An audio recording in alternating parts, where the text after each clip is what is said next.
Day 1570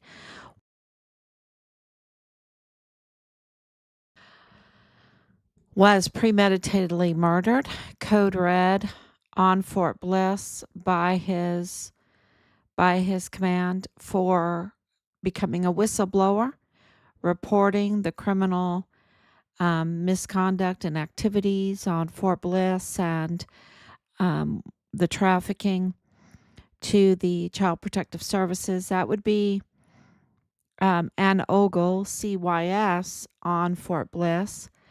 Also, DES, Director of Emergency Services, um, would also get that information. Kane, DES Kane, Thomas Kane. So now it's Patrick Dyer, DES Patrick Dyer. We wrote him recently also because of new information coming out every day. And I'm on here every day, and there is always new breaking information to talk about. And to also that breaking news, it's so frequent in this case that you have to repeat to put all the pieces together. It's very important. So, it's just a must to do these live streams to give you the new news out there. Because remember the CAO, no new news. I'm like, are you kidding me? There's so much new news all the time, so much information. Let me see if I'm on Facebook, see if everything is working right. Yeah, there it is. Okay, I'm already on. Okay, so I can see everybody. Now, if you have a question, comment, or want to share a prayer, um, some love with us, absolutely. Um, that has sustained us, that keeps us going. So we did a fourth audio, um, and yeah, and there's more audio. Okay, there's a lot more audio. There's so much audio. There's so much evidence, hard evidence. And we're going through the audio of Joe Spencer. And of course, we don't have a legal mind. So, it's like, what is important in this case that he is saying? And what are the ramifications for this? Because just like um, when we went into our very first meeting there in El Paso with the CID, and they told us that, oh yeah, they just couldn't help us really, that, they didn't know what to do. We would have to do the investigation. We would have to bring them leads because they didn't have leads. They didn't have leads. They didn't have leads in this case, y'all, which is, absolutely the most ridiculous thing 4 years later, over 4 years. And they've been working on it for over 5 years because Richard's case started way before his code red murder. Okay. It started way before that. They knew exactly who he was, just like with Glendon Oakley Jr. They knew exactly who he was. And, this started in 2019 before the Walmart mass shooting case when Richard's whistleblower complaints were being heard in DC, and there were audits. It was being heard in the Pentagon, and there were audits, and there were investigations, and not because they wanted to. General Mealy didn't want to, General McConville didn't want to, General Garrett didn't want to, they didn't want to, but they were driven, and they were even more driven when it came to finding Vanessa Guillen's body. And I think that it also played a part in deciding to code red murder Richard. There's a lot of factors that came together that we believe, and we believe it was a hate crime, a Christian hate crime. We believe that, there's several factors that came together that made them murder Richard, decide to murder Richard instead of just transferring him out somewhere. Maybe, because he even requested to be transferred. He even requested to volunteer to be deployed again. He wanted to get out of that unit. He would take anything, he would do anything to get out of that unit. Um, and they denied it. They denied. They wanted to keep their reins on him. And I believe this was a hate crime. They hated him. Richard was a very dedicated Christian and knew his faith. And how do I know that? Because he's homeschooled. I'm the one that directed the teaching, right? I'm the one that directed the teaching. I'm the one that taught him a lot of things. And so I absolutely know that he had systematic theology. I absolutely know that that he had a foundation in his faith and what to believe in. Um, and not really what to believe in, because, and I want to clarify this. Um, the way our curriculum was the classical curriculum, and it's called the trivium, and the trivium is grammar, logic, rhetoric. Those are the main three. And then, of course, it ends with debate. And so, you know, uh, when you know the trivium, um, the whole theory behind the trivium is that during the grammar stage, you're learning for about the first 5, 6 years. Um, your alphabet, reading, writing, arithmetic, how to calculate, a lot of repetition, a lot of drill there, and a lot of writing. His writing skills, you can see it in his letter to Ominopi. I've posted that. I've even done live streams and posted his schoolwork. When he was a young boy, when we adopted him at 5 years old, he only knew Polish.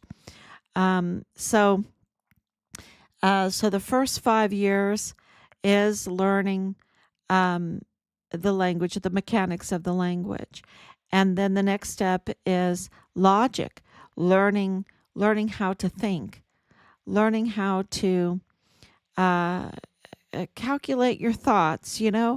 Um, how to reason, how to put puzzle pieces together, right? Events together um, to help you make decisions. So, you learn how your language, read, write, arithmetic, and then you learn how uh, the the way the human brain thinks, so that you can reason to make decisions. And then you go into rhetoric, which means you express. You express what you think, what you believe in. And then the next, and then, you can learn for the rest of your life. If you have the trivium, you can learn for the rest of your life. And, this is uh, coincides with our Christian faith because, you need to be able to read, write, do arithmetic. You need to know how to think logically, and you need to know how to express it. And then the next one is the debate, right? How to make an argument for um, for your reasoning, for your thinking. And so Richard had that. And so there was no doubt at all in our minds that he knew how to reason that uh, human trafficking, sex trafficking, child porn, um, organ trafficking, weapons trafficking, fraud, waste, and abuse with ammunition, um, all kinds of crime, the sex cult crime, the getting drunk all the time, um, you know, when you've had the trivium, you can think things through and you can say, well, that's not a good decision because those have consequences. And, you might be able to get away with legal consequences, but there is the seen and unseen, right? The seen and unseen consequences. So he knew, you could get sick, you could get your heart hurt, you could burn yourself out, you can um, destroy other people. You could, there's all kinds of consequences besides the legal consequences, the accountability that we desire. And I think the mandate for this election of President Trump for the 47th United States presidency is because we want accountability. We're so sick and tired of no legal consequences for these people that are um, consequently by their criminal action hurting us so much and costing us so much money, that we have so much debt, that we have so much inflation, that it's like eye pencil. One thing leads to the other. And I think a good story is, if you give a mouse a cookie, right? If you give a mouse a cookie, they'll want a glass of milk, and soon, before you know it, they've got your entire house, and they're bringing in their rats, and it's a bad scene. And so this is uh, this is something I really needed to let everyone know about Richard, because he is a hero. He's a huge hero because he didn't go along with the Vanity Fair. He didn't go along with the sex cult. He didn't go along with the criminal activities. He didn't go along with the criminal trafficking. And he, had enough conviction from his rhetoric training, from his reasoning, that he made complaints, that he became an official whistleblower and made complaints. And so when we got there, and when we were meeting with the CID, and they were telling us that Richard wasn't even a Christian and that he was a criminal and everything, it was the most ridiculous thing. And I didn't have time enough to explain to him about our life. I'm just saying, I'm just looking at him thinking, okay, red flags are going up in my thinking, and Team 5 Richard Halliday's thinking, our red flags are going up. And um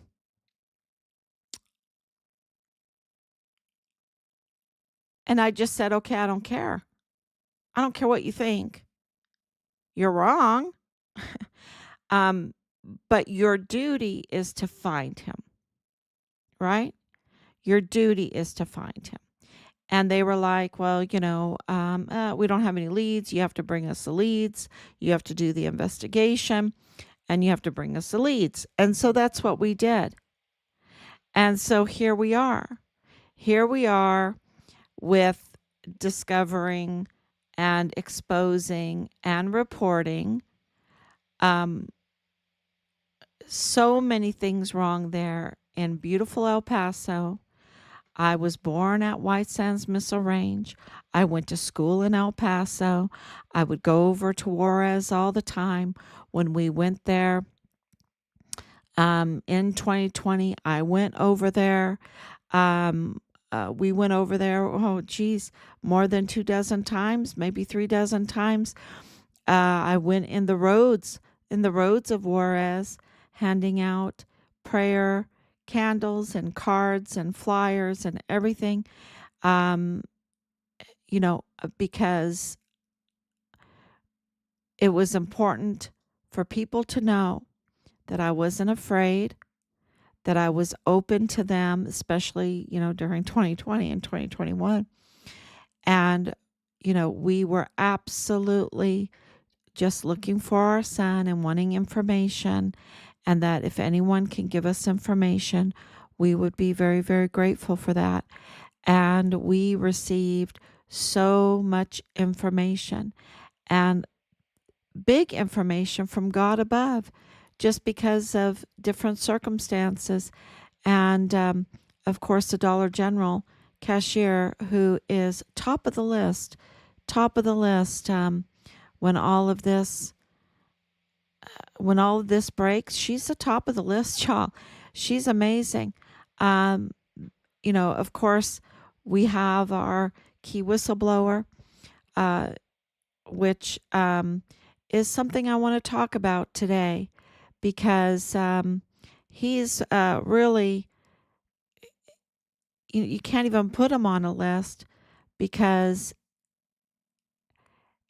it's just so important. Um, I don't know how to describe it all. Um, so I'll do my best. So these recordings from Joe Spencer, the defense attorney for Patrick Crucius, and you almost have to get a paralegal degree or a law degree to do this, to understand all of this.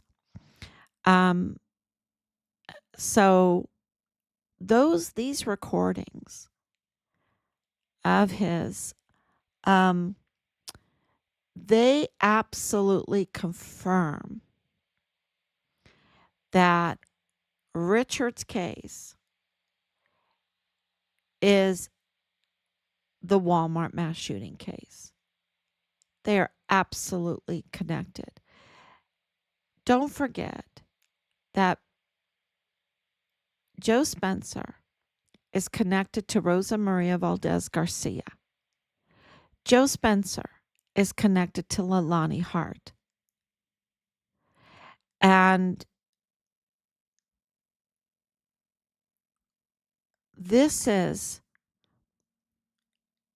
it's important because those were the agents, the how they weaponized the system to come after us first, come after Richard, come after our family, and then come after our key witness. So how did that happen? Of course, Richard was whistleblowing.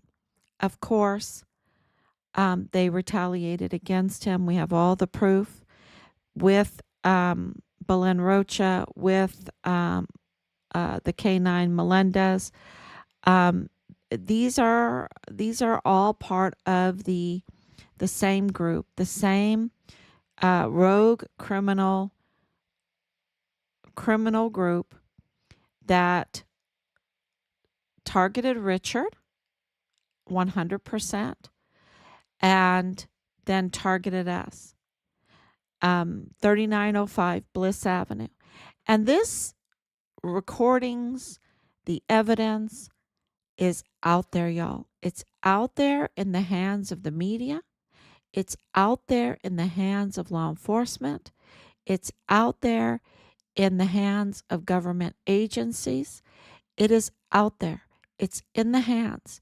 It absolutely confirms without a reasonable doubt that Richard's case is the Walmart case and the Walmart case is Richard's case. It's one story, y'all. It's one continuous story that is interconnected.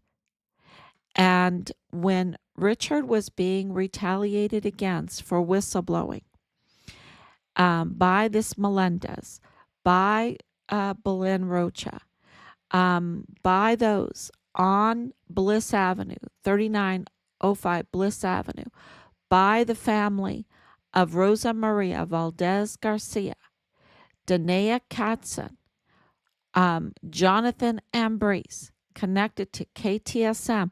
That's why we were brought when they targeted us when we got there, and they targeted us less than 2 days later, okay, and brought us to KTSM. It's because that's where they're connected. They're connected there. And Danae Katzen, she knew exactly where to go. She knew where to sit. She knew what rooms to go to. She knew how to get up and go to the next room. No one needed to direct her. No one needed to tell her where to go. She was at home at KTSM. Okay? Very, very clear with that one. So, Rosa Maria Valdez Garcia, family. Okay, it's very important. That those that targeting happened in 2020. Okay, when we were there in 2020. So, fall 2020 into the winter, right? Fall 2020, and in what really, of course, January 2021, Yvonne Rosales became the district attorney for the 34th Judicial District.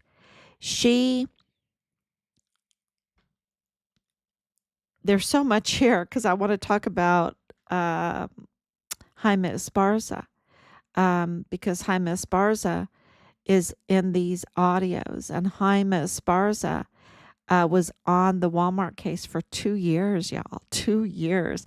And when you find out how illegal that was, and why that happened and why that was and why that's important, because DA Montoya, who just won, he's going to be the DA. He's going to be the next DA. If he signs the anti-bribe line before he takes the oath of office, is Mr. Montoya going to install himself properly? You know, he barely had to campaign. And let's see if he signs the anti-bribery line before he takes his oath of office. That's going to be very interesting, right? But he was on the Walmart case, okay, under Jaime Esparza when Jaime Esparza was the DA. So this is, just a continuation. Mr. Montoya is not new to the Walmart Richard Halliday case, the Walmart Patrick Crucius, Richard Halliday, and I would say even Glendon Oakley Jr.'s case. Absolutely. So when we were targeted in 2020, Yvonne Rosales became the DA in January 2021. And in 2022, January 2022, we received notice, Team Fine Richard Halliday received notice that a whistleblower filed multiple complaints, a complaint in multiple agencies and institutions, exposing Leilani Hart and Tavita Nusa as the CID agent, Tavita Nusa, as interfering in our case. That whistleblower was Judge Roger Rodriguez, a judge, y'all, a judge. Now, that's very important because the next thing that happened was a orchestrated attempt by Rosa Maria Valdez Garcia to retaliate against Judge Roger Rodriguez while setting Yvonne Rosales up to be removed and replaced. So I guess they were trying to get 2 birds with 1 stone, right? Because Rosa Maria Valdez Garcia was absolutely weaponized against Judge Roger Rodriguez And how do I know this? Because it's all in the news. And when you're investigating for over 4 years and you're putting together a timeline and you see the attacks on Yvonne Rosales, you see the attacks on our key whistleblower, and a whistleblower in both cases. That is one case. So in the Walmart mass shooting case and Richard's case, one story. So that was going on um, in the summer, and into the fall of 2022. So first, these people targeted Richard. Okay. Then they targeted us. Then they targeted Yvonne Rosales, her administration, and I'm thinking of Curtis Cox here, and probably others, and then Judge Roger Rodriguez, the key whistleblower in the Richard Halliday case. Bill Hicks, Bob Moore, and Justin Underwood schemed together to remove and replace Yvonne Rosales. So using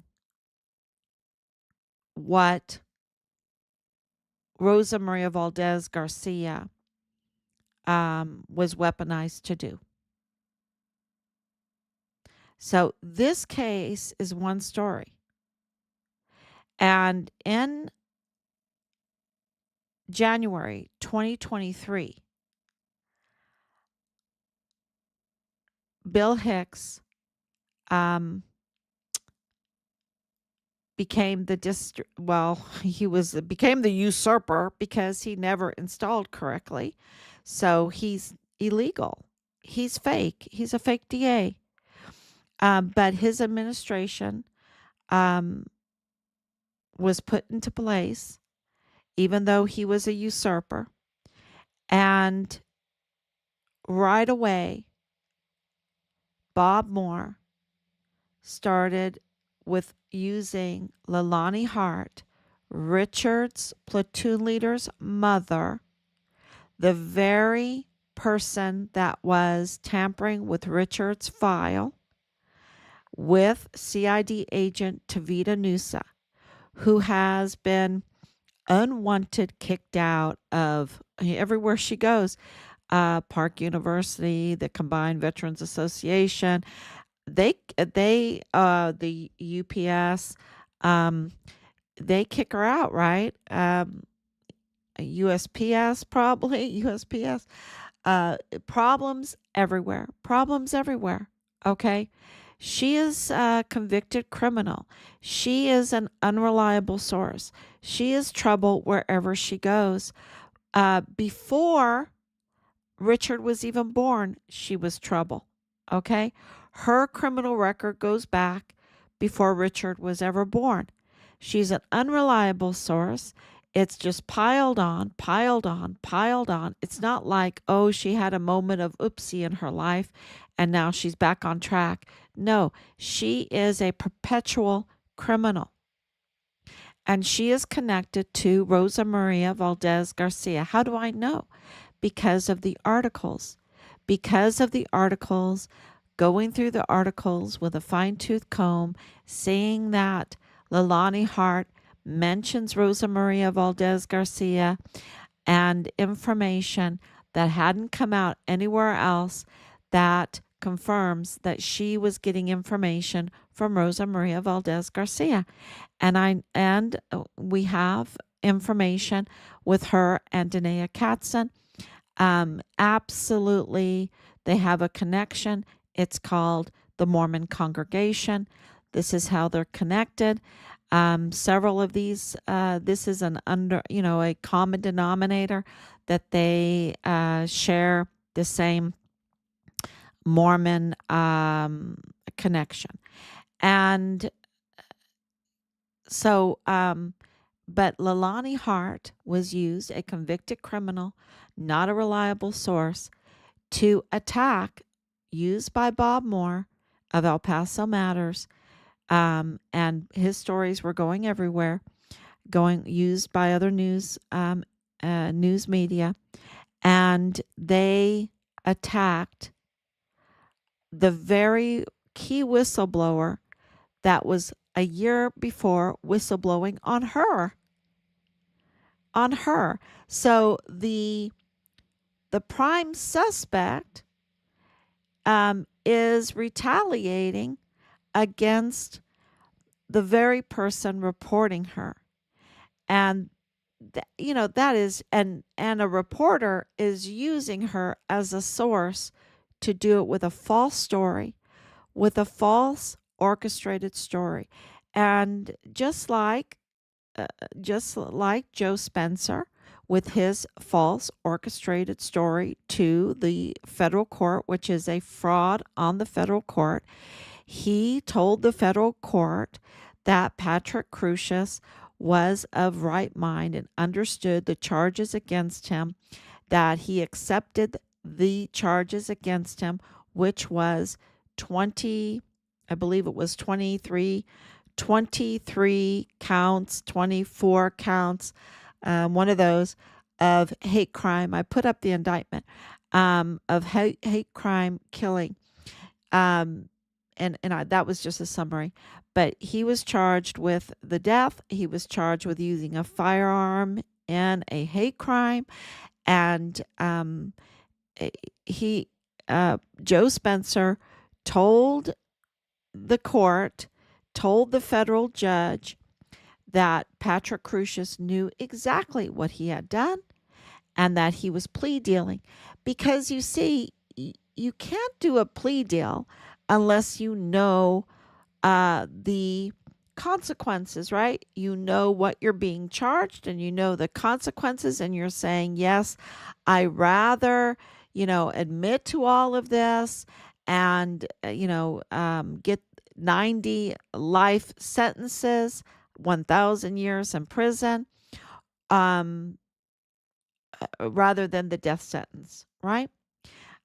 Now, death sentence, you could argue, would have been better for Patrick Crusius because Patrick Crusius was not in his right mind.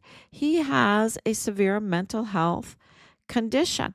He has autism. Autism so bad that his neighbors reported that he was banging his head on the sidewalk in their neighborhood at the age of 3, and that people had told his family that when he was a young child and he was so sickly, they should not have let him live. They should not have let him live. So what does that tell you? Okay, that tells you that's pretty cold-blooded, very cold-blooded. But what does that tell you? That he has severe autism, that he has severe problems, that he is very, very needy. He's a special needs person. And we know that autistic individuals, I believe 20 to 30% of them, I think it's 30% of them are nonverbal. They're nonverbal. They don't talk.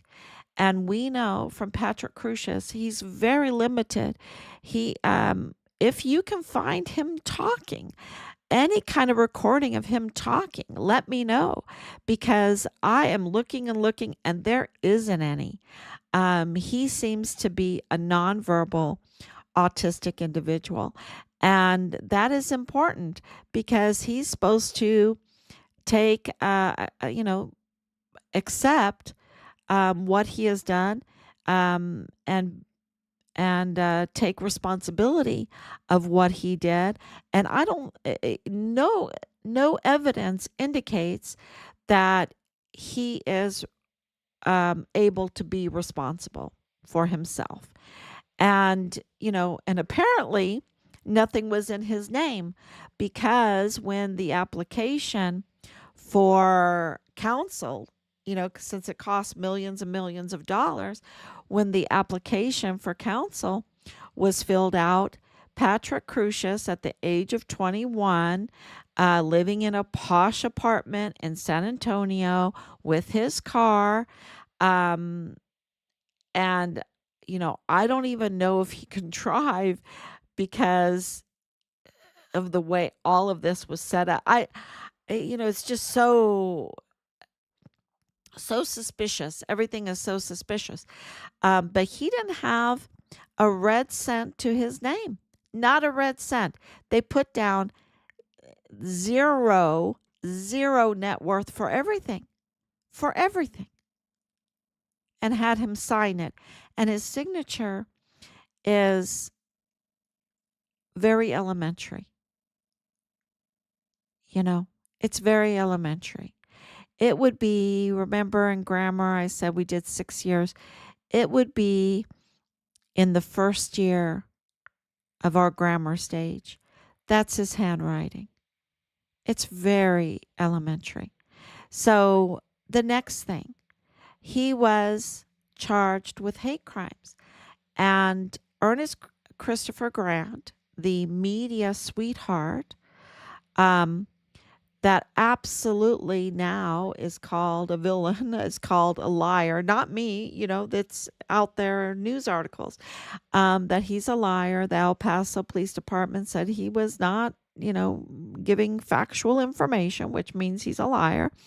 And he was saying that Patrick Crucius was full of rage, that this was a hate crime, full of rage.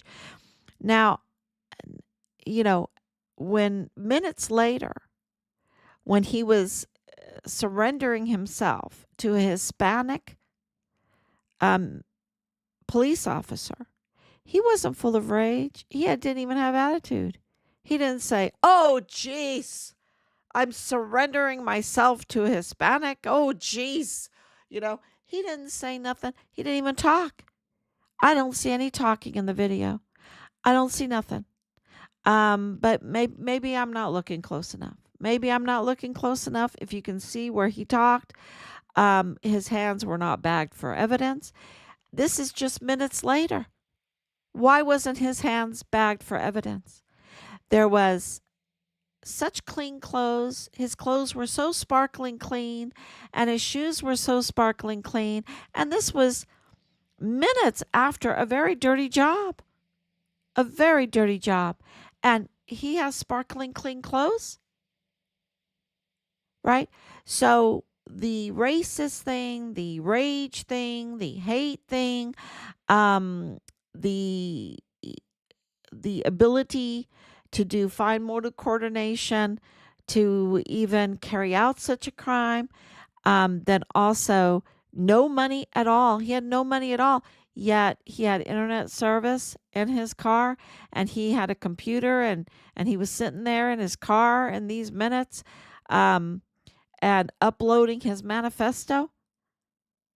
We're led to believe that in these, that he was just so ready. He was so ready. He had his internet, he had his computer, he had it all set up, he had his manifesto all written up, and they load that up. And then they start putting things that were on his social media, trying to blame Trump for this whole thing, for his ideology that was pro-Trump. They tried to do, and okay, I don't know if that's right or wrong, but let me tell you, Patrick Crucius is so sickly. When he was sickly as a child, remember that. And, am I defending him? I think I'm defending the United States judicial system, because I don't take kindly to the likes of Joe Spencer to manipulate paperwork, because I do not believe that Patrick Crucius was worth zero net worth, to get the taxpayers and it was approved right away, to get the taxpayers to pay millions of dollars in state and federal funds for him to commit a fraud on our federal court to a federal judge to use someone that has special needs, whether he did it or not, but was not in the right mind, did not do a trial so we could, decide for ourselves what he deserved, because with a jury of peers. No, he plea dealed for 90 life sentences, saying that he had hate in his heart, that he was a racist, that he was fully aware of these charges, and um, clearly evidence, hard evidence, even Joe Spencer's own words recorded, um, confirm that Patrick Crucius was not and did not, um, and was every bit of an opposite of what Joe Spencer lied to the federal court, committing a fraud on the federal court, did. And this is clear evidence that the Walmart mass shooting was orchestrated, that it's everything that we said it is, and that people absolutely know that it was orchestrated. And even our key whistleblower witness, who, if anyone knows how to be a whistleblower, it's Judge Roger Rodriguez, right? He knows how to fill out a complaint and turn it in. And he's not going to put everything on the line. This is this is our guess. This is our reasoning that a judge has a lot to lose, and he's not going to put it all on the line for a false statement. So absolutely, Leilani Hart and Tavita Nusa, the CID agent Tavita Nusa, tampered with our son's case and then targeted Judge Roger Rodriguez, and absolutely knows and is part of this rogue criminal group that is part of the Walmart case and is part of our case. And I would even say part of the usurpation of the retaliation or the scheming to remove and replace a duly elected district attorney, Yvonne Rosales, thereby tampering with an election, and also tampering with the election of President, and in this case, against President Trump. Clearly, that's what they were doing. And the evidence, it's not me saying, oh, I suppose so. No, it's the evidence that confirms it. So this is really an important revelation, and the more that these audios come out, and the more you listen to them, the more you'll realize how everything fits together, and that there has been some amazing crimes, jaw-dropping crimes, in this case. It's huge. Okay, let's read some comments now. Kelly and Courtney, what is going on with the case? Well, I hope I just explained it to you. It's part of the Walmart case. Well, really, the Walmart case is part of Richard's case, because Richard's case came first.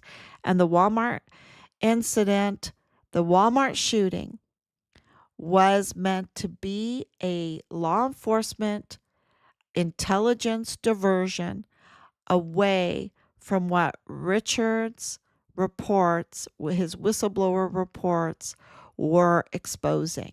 That's what was going on. And it is a fact that Fort Bliss was under audit. It is a fact that Fort Bliss was under investigation. It is a fact that that was happening because the IG was all over the barracks because of Halliday. And, all of the nuances of this case we have put out day in and day out, and we have backed it up with hard evidence. And Patrick Crucius now has been, I believe that we broke the Walmart case. I really do. Patrick Crucius, the evidence, not us, but when you look at the evidence and you put it out there, and now with these recordings with Joe Spencer saying it himself, that this is in 2022 when he was saying it, that Patrick Crucius was not in his right mind and could not even fathom what had happened. He can't do a plea deal. He can't do a plea deal in a federal court when that's the case. When his client, when the defendant cannot understand the charges against them, does not agree to the charges against them, tells the family, the Rickard family, that he is not a racist, that he's not a white supremacist, that he is so sorry for what happened. He's not full of rage. He doesn't have hate. If he's sorry about people dying, then that means he doesn't hate them. So the charges against him and for this plea deal were absolutely illegal. They were a fraud upon the federal court, and I think they're going to be rescinded. And, do I believe that Patrick Crucius needs a trial? Um, you know,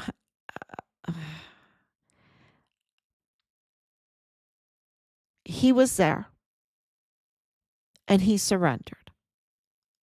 He was not read his Miranda rights. His hands were not bagged. He was sparkling clean. Does there need to be a further investigation into the real shooters and to their connection with Patrick Crucius, how they used Patrick Crucius, what part did he play before, during, and after, who helped him? Because we received information from Austin saying, yes, we are right. All evidence indicates that Patrick Crucius did not do this alone. Okay? And they have to talk very carefully, right? They have to talk very carefully. They have a lot of politics in this. And anyway, so that's what we're getting. And what that means to us is that absolutely there were others. And we know that from Glendon Oakley Jr., who confirmed that there were others with M4s. We have information about brown tip bullets and green tip bullets. And, so absolutely the Walmart mass shooting took place. We have information that the crime scene was tampered with.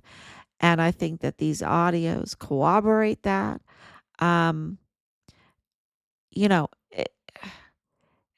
It's all coming out. And it's in God's perfect timing. And why are we doing this? Why are we exposing all of this? Well, because we want our son's remains.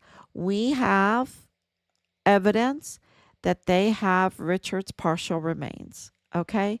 We have evidence that they have Richard's partial remains, and they refuse to give it to us. They refuse to give it to us, which is a crime. It's a total crime. We want our son's remains, and we want accountability to those that hurt Richard. And this is that rogue criminal group from the original response team.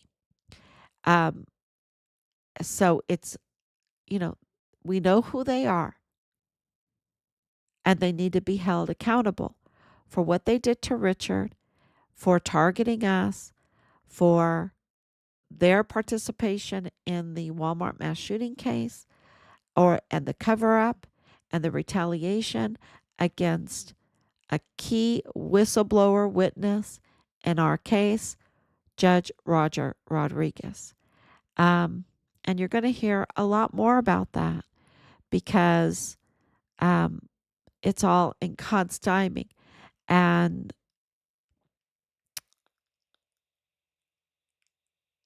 we broke these. We broke the case. We broke the case, and what's really, really sad is do not reward us for breaking these cases because all the evidence has been in the hands of the CID, of the military leadership, of the media, of the law enforcement community, of the intelligence community. They've had it. They've had it. And they've been stiffs, sitting on it, just sitting on it, being stiffs. And now today we heard that Christopher Wray, FBI Director Christopher Wray, seems to be packing his boxes, seems to be planning on packing his boxes anyway. And he can't get out of that door fast enough. And I believe he needs to be arrested. I think he needs to be tried just like Mealy. Their crimes are so treasonous, are so bad, are so evil. And they have to be held accountable because if we never hold these people accountable, how are we going to ever restrain evil and all the fraud, waste, and abuse that is causing so many people their lives and so many people pain? Yeah. So, any questions? Thank you so much for justice for Richard Halliday and his family, and a lot of prayers, and Danielle for prayers and justice and love, and Anicia for your prayers and love. And please share. Please share the music videos. I overlaid them on top of me because we're being very shadow banned with that. A lot of people haven't seen some other videos that we've made because they're being, just hidden from public view. And how do I know? Because I'll put out one video and it will, you know, it's the same. I'll put out my videos and it's the same number, right? And then all of a sudden you don't get anything, it's just a limbo land. So yeah, and I hope that those music videos help you understand what is going on because the federal court, the fraud on the federal court is a big deal, and Joe Spencer can lose his law license for that. He can absolutely be arrested for that. So these are big, heavy crimes. Thank you so much, everyone.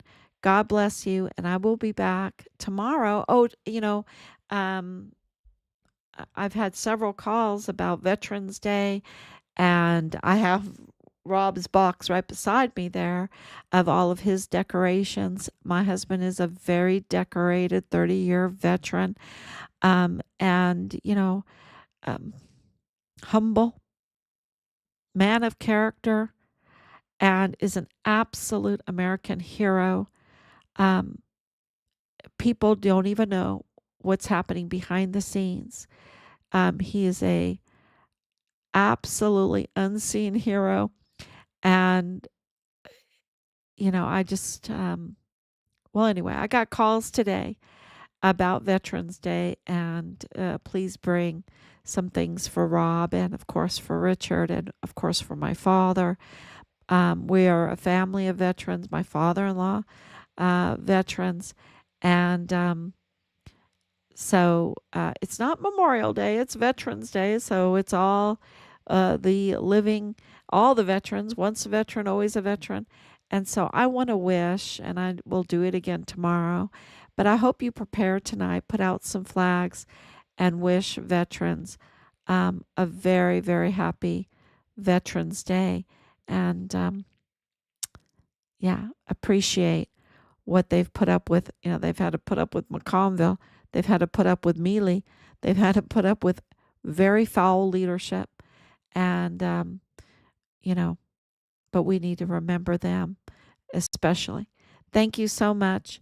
God bless you. Um, until tomorrow.